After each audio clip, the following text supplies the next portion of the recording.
چھوٹے مرزا صاحب کا یہ سلوگن ہے کہ بابے تے شے ہی کوئی نہیں۔ دراصل چھوٹے مرزا صاحب جو ہیں، چونکہ علم کی کمی ہونے کی وجہ سے ایسی باتیں کرتے ہیں۔ اگر انہیں احادیث طیبات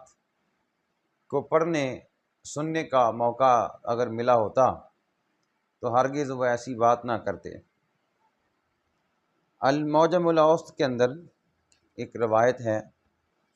روایت نمبر 3345، اس میں دیکھیں کہ بابوں کا مقام کیا ہے۔ حضرت محمد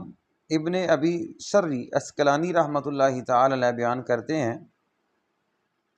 قال رأیت النبی صلی اللہ علیہ وسلم فی المنام،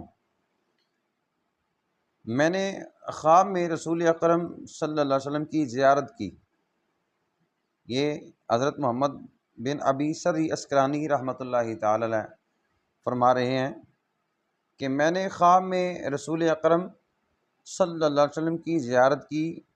اور فقلت یا رسول اللہ، میں نے عرض کیا یا رسول اللہ صلی اللہ علیہ وآلہ وسلم استغفر لی، کہ حضور میرے لیے مغفرت کی دعا فرمائیں۔ فسقط عنی، نبی علیہ الصلوۃ والسلام خاموش رہے۔ تو محمد بن ابی شری عسقلانی رحمۃ اللہ تعالی آپ فرماتے ہیں کہ میں نے حضور کی بارگاہ میں عرض کی، فقلت یا رسول اللہ ان سفیان ابن عیینہ حدثنا عن محمد ابن منقدر عن جابر انک ما سئلت شیئا قط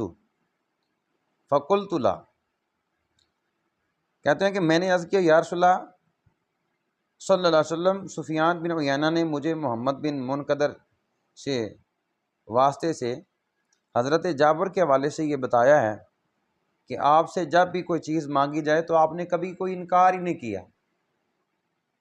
یہ بابوں کا مقام دیکھیں کہ خواب میں نبی علیہ الصلوۃ والسلام سے یہ گفتگو کر رہے ہیں، اور نبی علیہ الصلوۃ والسلام سے یہ کہہ رہے ہیں، عرض کر رہے ہیں کہ یا رسول اللہ، میں نے سفیان بن عیینہ نے محمد بن منقدر سے کے واسطے سے حضرت جابر کے حوالے سے یہ بتایا ہے کہ آپ سے جب بھی کوئی چیز مانگی جائے آپ نے کبھی انکار نہیں کیا۔ پھر فتبسم فی وجہی، تو حضور علیہ الصلوۃ والسلام مسکرا پڑے ان کی یہ بات سن کے، اور پھر فرمایا وقال اللہم اغفر لہ، اور حضور علیہ الصلوۃ والسلام نے ان کی مغفرت کے لیے دعا فرمائی۔ یہ بابوں کا مقام ہے